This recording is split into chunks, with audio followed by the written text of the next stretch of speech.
السلام علیکم ورحمۃ اللہ تعالیٰ وبرکاتہ۔ الحمد للہ رب العالمین والعاقبۃ للمتقین والصلاۃ والسلام علی رسولہ محمد وآلہ وصحبہ اجمعین،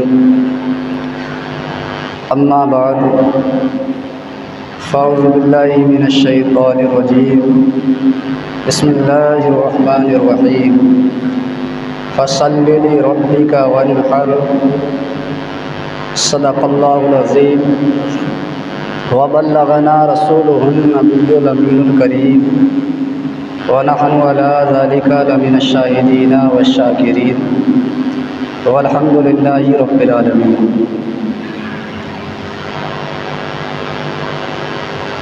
محترم سامعین کرام، آئیے سب سے پہلے حضور نبی کریم علیہ الصلاۃ والتسلیم کی بارگاہ میں درود پاک کا نذرانہ عقیدت پیش کریں۔ بڑے بابا سے بلند اللہ رب محمد صلی اللہ علیہ وسلم، نحن عباد محمد صلی اللہ علیہ وسلم، صلی اللہ تعالیٰ علیہ وسلم۔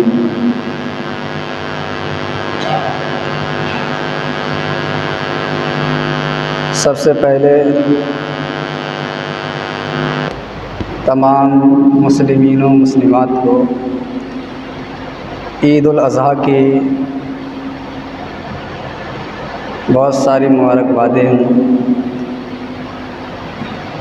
اور اللہ رب العزت ہمیں سنت ابراہیمی پر قائم و دائم رہنے کی توفیق عطا فرمائے۔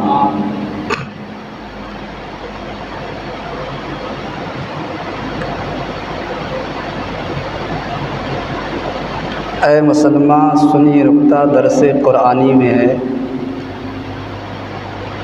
اے مسلمان سنی نکتہ درس قرآنی میں ہے، عظمت اسلام و مسلم صرف قربانی میں ہے، عظمت اسلام و مسلم صرف قربانی میں ہے۔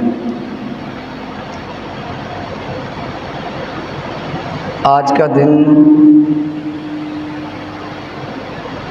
اپنے آپ میں ایک بڑی فضیلت اور ایک بڑی اہمیت رکھتا ہے،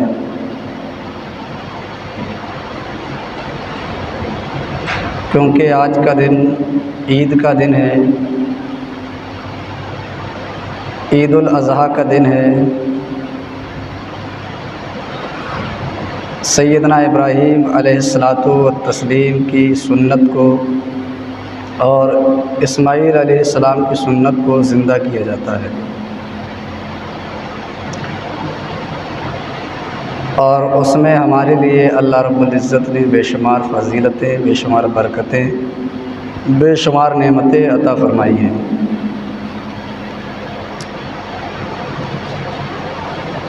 مذہب اسلام کا کوئی بھی کام ہو، کوئی بھی حکم ہو، کوئی بھی معاملہ ہو، وہ کسی نہ کسی مقصد کے تحت ہوا کرتا ہے۔ کوئی بھی کام حکمت سے خالی نہیں ہوتا ہے۔ اللہ رب العزت نے جس بات کا بھی حکم اپنے بندوں کو دیا ہے، وہ انہی کی بھلائی کے لیے دیا ہے، وہ اسے کریں، اور اس میں ان کے لیے اللہ رب العزت نے بے شمار بھلائیاں رکھی ہیں۔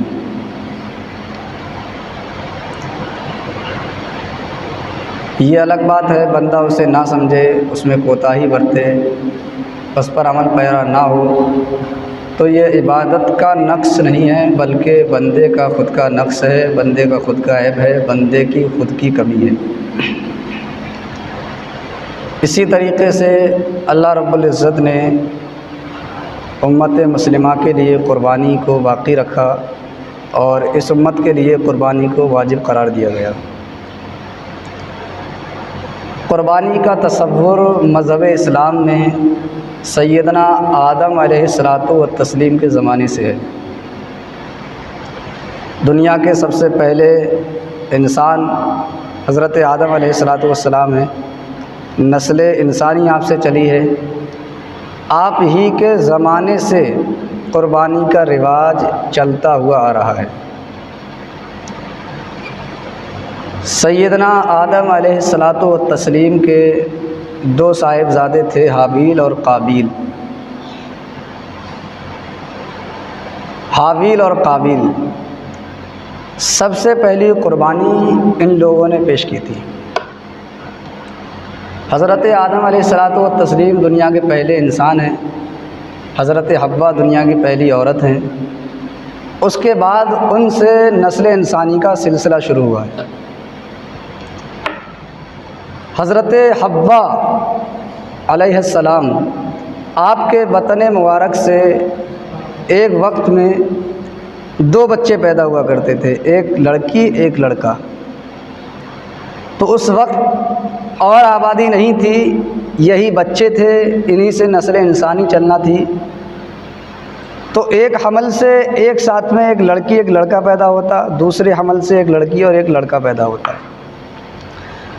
تو جو ایک ساتھ میں پیدا ہوا کرتے تھے اس کا نکاح اس سے ہو جایا کرتا تھا جو دوسری مرتبہ پیدا ہو، کیونکہ اور لوگ دنیا میں تھے نہیں کہ جس سے نکاح کیا جائے۔ تو اس کی یہی صورت قرار دی گئی کہ جو صبح کو جس عمل سے پیدا ہوں، شام والے لڑکی اور لڑکا اس سے نکاح کر سکتے ہیں۔ اسی طریقے سے حضرت آدم علیہ السلام کے دو بیٹے حضرت حابیل اور قابیل، ان دونوں کی پیدائش ہوئی، ایک لڑکی قابیل کے ساتھ پیدا ہوئی، ایک لڑکی حابیل کے ساتھ۔ تو اسی رواج کے اعتبار سے، اسی طریقے کے اعتبار سے حضرت آدم نے ان سے کہا کہ حابیل کے ساتھ اس کا نکاح کر دیا جائے جو قابیل کے ساتھ لڑکی پیدا ہوئی ہے، اور قابیل کے ساتھ اس کا نکاح کر دیا جائے جو حابیل کے ساتھ پیدا ہوئی ہے۔ تو جو لڑکی حابیل کے ساتھ پیدا ہوئی تھی، قابیل کے ساتھ جو لڑکی پیدا ہوئی تھی اس کا نام اقلیمہ تھا اور وہ خوبصورت تھی، اور جو حابیل کے ساتھ پیدا ہوئی تھی اس کا نام لیودہ تھا۔ تو قابیل یہ چاہتا تھا کہ اسی سے نکاح کرے جو لڑکی اس کے ساتھ پیدا ہوئی ہے، کیونکہ وہ خوبصورت تھی۔ لیکن شریعت کا یہ حکم نہیں تھا، شریعت کا یہ حکم تھا کہ جو ایک ساتھ عمل میں پیدا ہوں ان دونوں کا نکاح جائز نہیں ہے۔ جب ان دونوں میں بحث و مباحثہ ہوا، ان دونوں میں تکرار ہوئی کہ ہم اس کے ساتھ نکاح کریں گے، حابیل نے کہا ہم اس کے ساتھ، تو ان دونوں نے یہ فیصلہ کیا کہ ہم اللہ رب العزت کی بارگاہ میں قربانی پیش کرتے ہیں، قربانی پیش کرتے ہیں، جس کی قربانی قبول ہو جائے گی اسی کا نکاح اقلیمہ کے ساتھ ہو جائے گا۔ تو اس وقت کوئی بھی صدقہ کرنے کا رواج یہ تھا، کوئی بھی نذر پیش کرنے کا رواج یہ تھا کہ اسے لے جا کر کے ایک پہاڑ پر لے جا کر کے رکھتے تھے، اور جس کی قربانی قبول ہونا ہوتی تھی اللہ رب العزت آسمان سے ایک آگ نازل فرماتا، وہ آگ آ کر کے اس چیز کو لے جاتی، سمجھا جاتا تھا کہ یہ چیز اللہ کی بارگاہ میں قبول ہو گئی۔ تو حابیل نے ایک مینڈے کی قربانی پیش کی اور قابیل نے گندم گیہوں وغیرہ کی قربانی پیش کی۔ دونوں نے اپنا اپنا صدقہ جو انہیں قربان کرنا تھا لے جا کر کے ایک پہاڑ پر رکھ دیا۔ آگ آئی اور آ کر کے جو حضرت حابیل کی قربانی تھی، جو مینڈا وغیرہ تھا، اسے آ کر کے اٹھا کر کے لے گئی۔ اس سے سمجھا گیا کہ حابیل کی قربانی کو قبول کر لیا گیا ہے۔ یہ واقعہ جب پیش ہوا تو قابیل بہت سخت ناراض ہوا اور اس نے کہا کہ میں تمہیں قتل کروں گا۔ وہ اس بات سے چڑ گیا، یہ بات اسے بری لگی کہ میری یہاں پر حال ہو گئی۔ تو حضرت حابیل نے کہا تھا کہ یہ اللہ رب العزت متقیوں کی قربانیوں کو قبول فرماتا ہے، تیری نیت میں کھوٹ تھا، تیری نیت ٹھیک نہیں تھی، اس لیے اللہ رب العزت نے تیری قربانی کو قبول نہیں فرمایا۔ میری نیت درست تھی، اللہ رب العزت نے میری قربانی کو قبول فرما لیا۔ تو ایک تو یہ اس کا قربانی کا سلسلہ حضرت آدم علیہ السلام سے چلتا آ رہا ہے۔ دوسرا یہ کہ قربانی حدیث پاک میں اللہ رب العزت لوگوں کے چہروں کو اور صورتوں کو نہیں دیکھتا ہے، بلکہ دل سے جو کام کیا جاتا ہے اللہ رب العزت بندوں کے دلوں کو دیکھتا ہے۔ اس میں پھر آگے کا واقعہ ہے وہ پھر کسی موقع پہ سناؤں گا۔ قابیل نے حابیل کو قتل کیا۔ یہاں بتانا مقصود یہ تھا کہ حضرت آدم علیہ السلام کے زمانے سے قربانی کا رواج چلتا آ رہا ہے، اور جو مینڈا، جو دمبا جو ہے حابیل نے قربانی کے طور پر پیش کیا تھا، جو آسمان سے آگ آئی تھی اٹھا کر کے لے گئی تھی وہ جنت میں لے جایا گیا. اور سیدنا اسماعیل علیہ السلام کی جب قربانی کا معاملہ پیش آیا، واقعہ بھی سناؤں گا، جب قربانی کا پیش آیا تو لا کر کے جنت سے جو دمبا رکھا گیا تھا وہی دمبا تھا جو حابیل نے قربانی دی تھی. اللہ رب العزت نے اس قربانی کو قبول فرمایا تھا. اب سیدنا ابراہیم علیہ الصلوۃ والتسلیم کی سیدنا ابراہیم علیہ الصلوۃ والتسلیم کی سنت کو ہم لوگ زندہ کیا کرتے ہیں. حضور نبی کریم علیہ الصلوۃ والتسلیم سے عرض کیا گیا ہے رسول اللہ علیہ الصلوۃ والسلام یہ قربانیاں کیا ہیں؟ تو حضور نے فرمایا یہ قربانی تمہارے باپ حضرت اسماعیل علیہ الصلوۃ والسلام کی سنت ہے. صحابہ کرام نے عرض کیا ہے رسول اللہ علیہ الصلوۃ والسلام اس میں ہمارے لیے کیا فائدہ ہے، ہمارا کیا بینیفٹ ہے؟ تو حضور نبی کریم علیہ الصلوۃ والتسلیم نے ارشاد فرمایا تمہارے لیے جو جانور تم قربان کرو گے اس کے ہر بال کے بدلے اللہ رب العزت تمہیں نیکیاں عطا فرمائے گا. اب اس کا معاملہ کس طریقے سے پیش آیا؟ یہ جو بھی واقعات ہوئے ہیں حضرت ابراہیم، حضرت ہاجرہ، حضرت اسماعیل علیہ السلام کے ساتھ، ان تمام کے پیچھے ایک مقصد تھا کہ شہر مکہ کا وجود میں آنا، حج کے کعبہ شریف کا وجود میں آنا، قربانی کا معاملہ وجود میں آنا، آب زمزم کا وجود میں آنا، صفا مروہ کا وجود میں آنا، منی کا وجود میں آنا. شروعات ہوتی ہے حضرت ہاجرہ رضی اللہ تعالیٰ عنہ کے دور سے. حضرت ابراہیم علیہ الصلوۃ والتسلیم کی دو بیویاں تھیں، حضرت سارہ، حضرت ہاجرہ رضی اللہ عنہما. حضرت ہاجرہ، حضرت سارہ کے بطن سے اس وقت تک کوئی بچہ نہیں تھا. حضرت ہاجرہ رضی اللہ تعالیٰ عنہا کے بطن مبارک سے سیدنا اسماعیل علیہ الصلوۃ والتسلیم کی ولادت ہوئی. حضرت ابراہیم علیہ الصلوۃ والتسلیم نے دعائیں مانگی تھیں اے مولا مجھے ایک نیک صالح اولاد عطا فرما. تو اللہ رب العزت نے حضرت ہاجرہ رضی اللہ تعالیٰ عنہا کے بطن مبارک سے اسماعیل علیہ الصلوۃ والتسلیم کا تولد فرمایا. جب حضرت ہاجرہ کے بطن مبارک سے حضرت اسماعیل علیہ الصلوۃ والتسلیم کی پیدائش ہوئی، آپ کی ولادت ہوئی، تو اس وقت جب حضرت ہاجرہ حضرت اسماعیل کو گودی میں کھلاتی تھیں تو حضرت سارہ رضی اللہ تعالیٰ عنہ دیکھ کر کے رشک کیا کرتی تھیں، کیونکہ آپ کی گود میں اس وقت کوئی بچہ نہیں تھا، کوئی اولاد نہیں تھی. تو وہ یہ رشک کیا کرتی تھی کہ کاش میرے بھی کوئی بچہ ہوتا، میں بھی ہاجرہ کی طرح اس بچے کو پالتی، لاڈ پیار کرتی. تو حضرت ہاجرہ کو دیکھ کر حضرت سارہ رشک کرتی تھی. رشک کرنا جائز ہے اور حسد بغض کرنا یہ حرام ہے. حسد کے بارے میں آیا ہے انسان جو حسد کرتا ہے اس کو حسد ایسے کھا جاتا ہے جیسے لکڑی کو آگ کھا جایا کرتی ہے. تو اس طریقے سے حضرت ہاجرہ رضی اللہ تعالیٰ عنہ کا رشک دیکھ کر حضرت سارہ جو ہے وہ رشک کرنے لگی. تو اللہ کا حکم ہوا حضرت ابراہیم کو اے ابراہیم ہاجرہ اور اپنے بچے کو جا کر کے ایک بیابان جنگل میں چھوڑائیں، بیابان جنگل میں چھوڑائیں. حضرت ابراہیم علیہ الصلوۃ والتسلیم حضرت ہاجرہ اور اسماعیل علیہ السلام کو لے جا کر کے ایک جنگل میں لے جا کر کے چھوڑائے. اس جنگل میں لے جا کر کے چھوڑا ہے جہاں اس وقت نہ کوئی پانی کا انتظام تھا، نہ کوئی آبادی تھی، نہ کوئی چرند و پرند تھا، نہ کوئی دیگر مخلوقات تھی. حضرت ہاجرہ رضی اللہ تعالیٰ عنہا نے کچھ جو اور کھانے کا ساز و سامان لے کر کے گئے تھے. واپس آنے لگے تو کہا ہے شوہر نامدار آپ مجھے یہاں بیابان جنگل میں چھوڑ کر کے کیوں جا رہے ہیں؟ تو حضرت ابراہیم علیہ الصلوۃ والتسلیم اولاً تو آپ بولے نہیں، آپ نے زیادہ اصرار کیا تو حضرت ابراہیم نے کہا کہ یہ اللہ رب العزت کا حکم ہے، اللہ کا حکم ہے. حضرت ہاجرہ نے کہا جب یہ اللہ کا حکم ہے تو میں یہ قربانی دینے کے لیے میں تیار ہوں، اس سے بڑھ کر کے بھی اگر کوئی حکم ہوگا تو اللہ رب العزت کی بارگاہ میں اسے قربان کرنے کے لیے تیار ہوں. اب جب اللہ رب العزت کسی کو آزماتا ہے، جب اللہ رب العزت کسی کا امتحان لینا چاہتا ہے اور وہ اس امتحان پر ثابت قدم رکھتا ہے، ثابت قدم رہتا ہے، تو اللہ رب العزت اسے کتنا بڑا انعام اور اکرام عطا فرماتا ہے. حضرت ہاجرہ ایک چھوٹے سے بچے کو لے جا کر ایک جنگل میں چھوڑا ہے. یہ امتحان تھا حضرت ہاجرہ کا، امتحان تھا. اور جب اس امتحان میں کامیاب ہو گئی تو ان کا انعام و اکرام کتنا بڑا ہو گیا. جب تک وہ توشہ باقی رہا جب تک کہ وہ ساز و سامان باقی رہا اسے حضرت اسماعیل علیہ الصلوۃ والتسلیم کو کھلاتی اور پلاتی رہی۔ جب وہ ختم ہو گیا، پانی ختم ہو گیا، حضرت حاجرہ رضی اللہ تعالیٰ عنہ کے پستان مبارک سے دودھ ختم ہو گیا، تو آپ پریشان ہوئی اور جا کر کے آس پاس پانی تلاش کرنے لگی۔ پانی تلاش کرنے لگی، صفا مروہ جو پہاڑیاں ہیں وہاں جا کر کے کبھی صفا کی طرف جاتی، دوڑ کر کے آ کر کے دیکھتی بیٹے کا کیا حال ہے، پھر مروہ کی طرف چکر لگاتی، اسی طریقے سے چکر لگاتی۔ حضرت حاجرہ کا امتحان تھا، حضرت حاجرہ رضی اللہ تعالیٰ عنہ کا امتحان تھا، لیکن کہیں پانی جو ہے وہ دیکھنے میں نہیں آ رہا تھا، پانی نہیں دکھ رہا تھا۔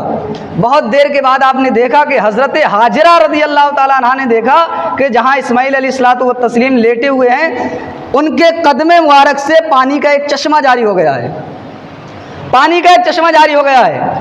دوڑ کر کے آپ پاس میں آئی، قریب میں آئی، آ کر کے دیکھا تو پانی وہ ہے دم بدم بڑھتا جا رہا ہے، دم بدم پانی بڑھتا جا رہا ہے۔ حضرت حاجرہ نے پانی کو روکنا چاہا لیکن وہ پانی رکا نہیں، پانی رکا نہیں۔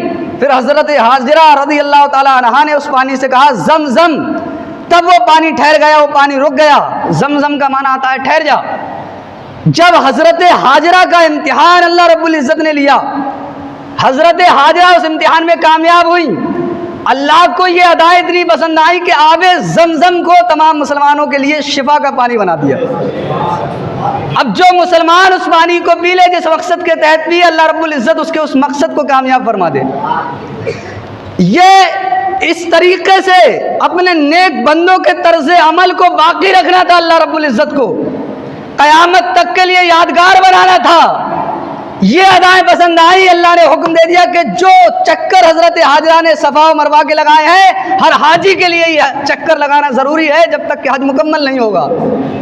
یہ امتحان لیا، امتحان پر ثابت قدم رہی، تمام حاجیوں کے لیے حکم دے دیا کہ صفا مروہ کے چکر لگاؤ، پھر جا کر کے تمہارا حج مکمل ہوگا۔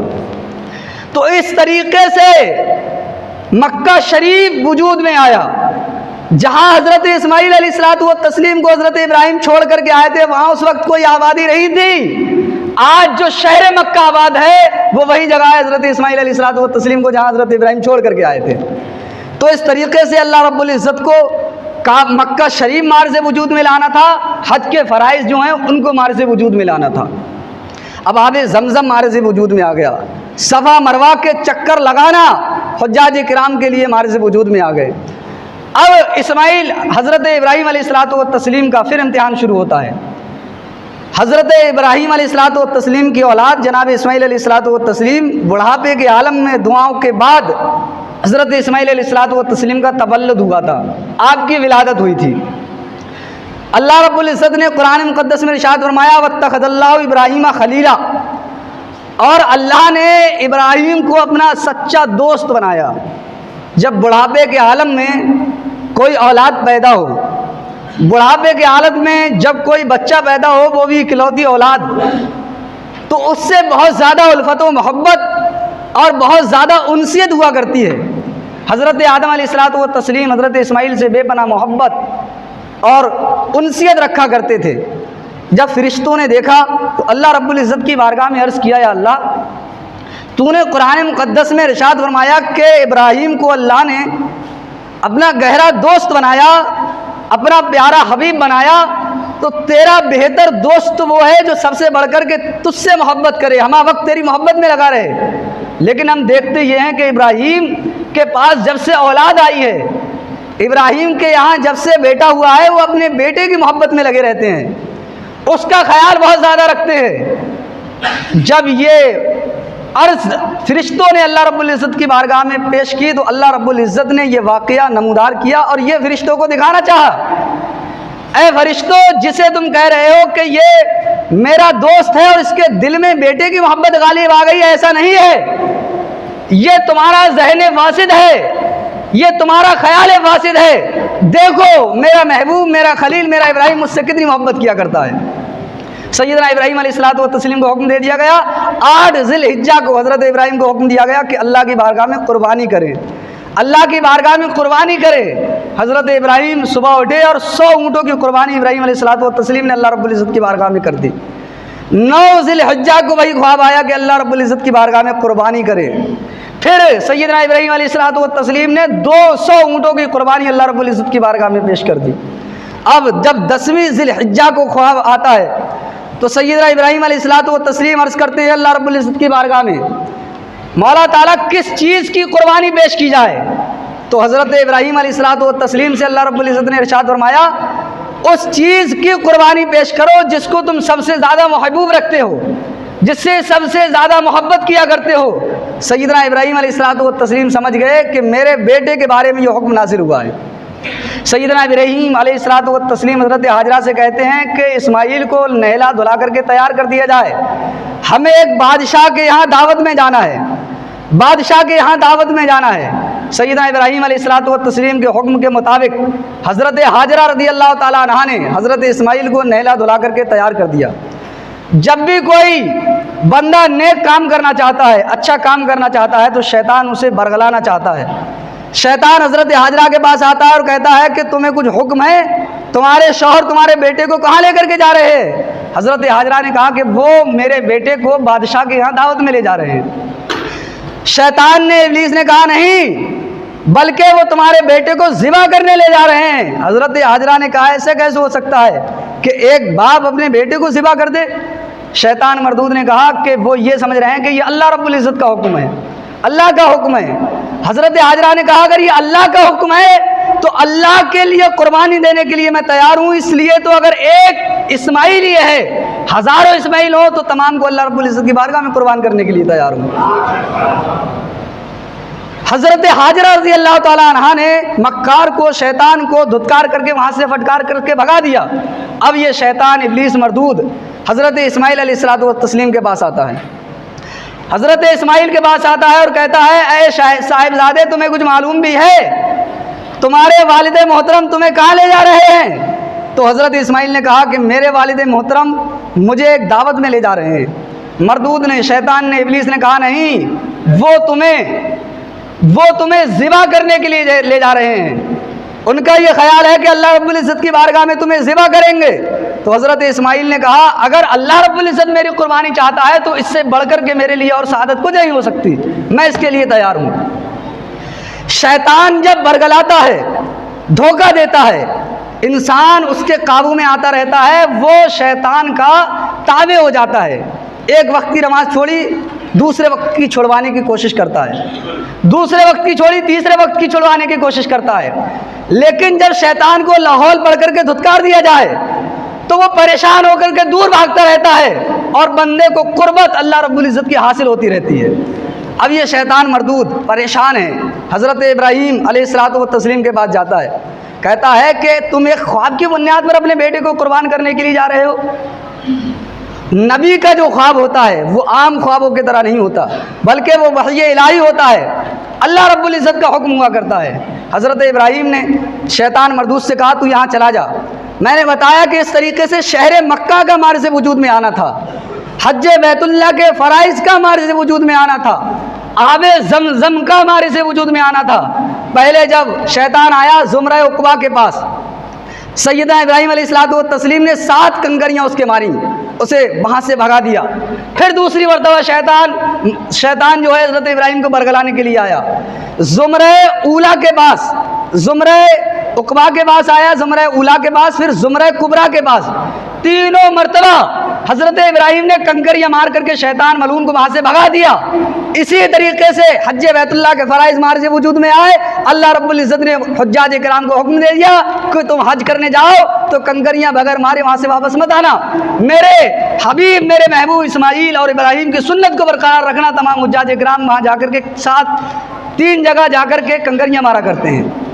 تو یہ ابراہیم علیہ الصلوۃ والتسلیم، حضرت اسماعیل، حضرت ہاجرہ رضی اللہ عنہم کی سنتوں کو زندہ کرنا ہے۔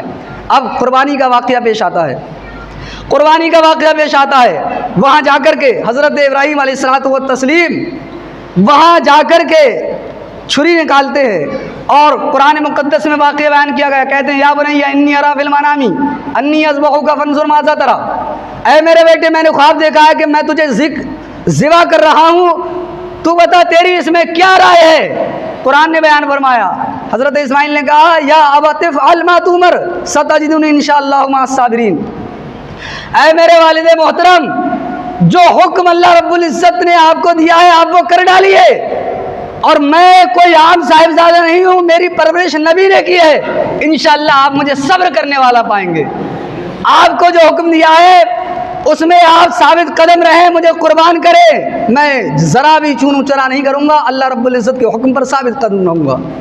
سیدنا ابراہیم علیہ الصلوۃ والتسلیم سے حضرت اسماعیل نے کہا کہ آپ والد ہیں میرے، والد کا پیار بچے کے لیے بہت زیادہ ہوا کرتا ہے، اور اس وقت اسماعیل علیہ الصلوۃ والتسلیم کی عمر بھی 7 برس کی تھی۔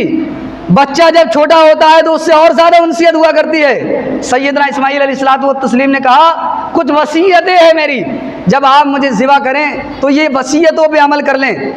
آپ جب ذبح کریں تو مجھے پیٹ کے بل لٹائیں، پیٹ کے بل لٹائیں، پیٹ کے بل لٹائیں، کہیں ایسا نہ ہو کہ میرا چہرہ دیکھ کر کے آپ باپ ہیں، باپ کی محبت غالب آ جائے اور اللہ رب العزت کے حکم سے آپ پیچھے ہٹ جائیں۔ اسی طریقے سے 3 وصیتیں کی، کہا اس بات کا بھی خیال رہے، اس قربانی کا پتہ جا کر کے میری والدہ کو مت دینا، میری والدہ کو اس قربانی کے بارے میں خبر مت کرنا، ورنہ ماں کا دل اولاد کے معاملے میں بڑا نرم و نازک ہوا کرتا ہے۔ اس طریقے سے 3 وصیتوں کے بعد حضرت اسماعیل علیہ الصلوۃ والتسلیم قربانی کے لیے تیار ہوئے۔ حضرت ابراہیم علیہ الصلوۃ والتسلیم قربانی کے لیے چھری چلاتے ہیں، چھری تیز کر کے اسے چلاتے ہیں، لیکن چھری تیز کرنے کے باوجود حضرت ابراہیم علیہ الصلوۃ والتسلیم کا ایک بال بھی نہیں کٹتا ہے، ایک بال بھی نہیں کٹتا ہے۔ اور یہ بال کٹ بھی کیسے جاتا؟ یہ بال کٹتا بھی نہیں کیونکہ اسی نسل سے حضور نبی کریم علیہ الصلوۃ والتسلیم کی ولادت ہونا تھی۔ حضور نبی کریم علیہ الصلوۃ والتسلیم حضرت اسماعیل علیہ الصلوۃ والتسلیم کی اولاد سے ہے، تو یہ بال کیسے کر سکتا تھا؟ ابھی تو نور محمدی کا جلوہ گری ہونا تھا، حضور نبی کریم علیہ الصلوۃ والتسلیم کا دنیا میں تشریف لانا تھا۔ کئی مرتبہ حضرت ابراہیم علیہ الصلوۃ والتسلیم کوشش کرتے ہیں کہ ذبح کر دیا جائے، اس کے باوجود بھی سیدنا اسماعیل علیہ الصلوۃ والتسلیم کی گردن پر کوئی ذرا سا شکوہ تک نہیں آتا ہے، ذرا سی خریش تک نہیں آتی ہے۔ حضرت ابراہیم علیہ الصلوۃ والتسلیم وہ تلوار پتھر پر پھینک کے مارتے ہیں، روایتوں میں آتا ہے تلوار چھری اتنی تیز تھی کہ پتھر کے 2 ٹکڑے ہو جاتے ہیں۔ حضرت ابراہیم نے کہا اے تلوار، اے چھری، پتھر اتنا سخت ہوتا ہے اسے تو نے کاٹ دیا، اور یہ نرم و نازک میرے بچے کے گلا ہے اس کو کیوں نہیں کاٹ دیے؟ تو چھری نے کہا اے ابراہیم وہ وقت یاد کرو جب تمہیں آگ میں ڈالا گیا تھا، تو آگ نے آپ کو کیوں نہیں جلایا تھا؟ آگ نے کیوں نہیں جلایا تھا؟ تو حضرت ابراہیم نے کہا کہ آگ کو اللہ رب العزت نے حکم دے دیا تھا یا نار کونی بردم و سلاما علی ابراہیم، اے آگ ابراہیم پر ٹھنڈی اور سلامتی والی ہو جا۔ تو چھری نے کہا آگ کو اللہ رب العزت نے 1 مرتبہ حکم دیا تھا اور مجھے اللہ رب العزت نے 70 مرتبہ حکم دے دیا ہے کہ اسماعیل کی گردن کو نہیں کاٹنا، تو میں کیسے اس بات کو انجام دے سکتی ہوں جس کا اللہ رب العزت نے مجھے حکم دے دیا ہے؟ یہ قربانی کا واقعہ پورا قرآن مقدس میں پیش کیا گیا، اور یہ سب دکھانا تھا جب انسان کو، بنی آدم کو پیدا کیا گیا تو ملائکہ نے کہا اے مولا تو انسان کو پیدا کر رہا ہے، یہ دنیا میں جا کر کے فساد کرے گا، قتل کرے گا، زنا کرے گا، زناکاری کرے گا، ہم فرشتے ہیں، ہم سے بہتر مخلوق کون ہو سکتا ہے؟ تو اللہ رب العزت نے فرشتوں سے کہا تھا جو میں جانتا ہوں وہ تم نہیں جانتے ہو۔ یہ بھی دکھانا تھا فرشتوں کو میرا بندہ کچھ تو ایسے ہوں گے جو زناکاری کریں گے، فحش گوئی میں ملوث ہوں گے، لیکن کچھ بندے ایسے بھی ہوں گے جنہیں میں حکم دے دوں گا تو اپنی اولاد کو قربان کرنے کے لیے تیار ہو جائیں گے۔ ان فرشتوں کو بھی بتانا تھا جنہوں نے کہا تھا کہ تیری محبوب ایسا کیسے ہو سکتا ہے، تیری محبت، تیری اولاد تجھ سے بڑھ کر کے اپنی اولاد سے محبت کرنے لگے، تو ان فرشتوں کو بھی دکھانا تھا فرشتوں میرا محبوب سب سے پہلے مجھ سے محبت کیا کرتا ہے، اس کے بعد میں اپنی اولاد سے محبت کیا کرتا ہے۔ یہ قربانی اللہ رب العزت نے سیدنا ابراہیم علیہ الصلوۃ والتسلیم کی قبول کی۔ اسی طریقے سے فرائض حج مار سے وجود میں آئے، مینا کے چکر لگانا، مینا میں آج جا کر کے تمام حجاج کرام قربانی کیا کرتے ہیں، کیوں؟ حضرت ابراہیم علیہ الصلوۃ والتسلیم نے قربانی کی، اس قربانی کو اللہ رب العزت قیامت تک زندہ رکھے گا۔ صفا مروہ کے حجاج کرام چکر لگاتے ہیں، کیوں؟ حضرت ہاجرہ رضی اللہ تعالی عنہا کی یاد کو اللہ رب العزت کو قیامت تک قربانی رکھنا ہے، باقی رکھنا ہے۔ تو اللہ رب العزت کبھی بندے کی آزمائشیں لیتا ہے، کبھی اسے آزمانا چاہتا ہے، اگر بندہ ثابت قدم رہتا ہے تو اللہ رب العزت قیامت تک کے لیے اسے زندہ و جاوید کر دیتا ہے، اس کا ذکر قیامت تک کے لیے لوگوں میں زندہ کر دیا کرتا ہے۔ تو ہمیں اللہ رب العزت کی جو آزمائشیں ہیں ان پر ثابت قدم رہنا چاہیے۔ اللہ رب العزت کی بارگاہ میں دعا ہے کہ ہم سبوں کو صراط مستقیم پر چلنے کی توفیق عطا فرمائے، نماز پنجگانہ پڑھنے کی توفیق عطا فرمائے۔ السلام علیکم ورحمۃ اللہ وبرکاتہ۔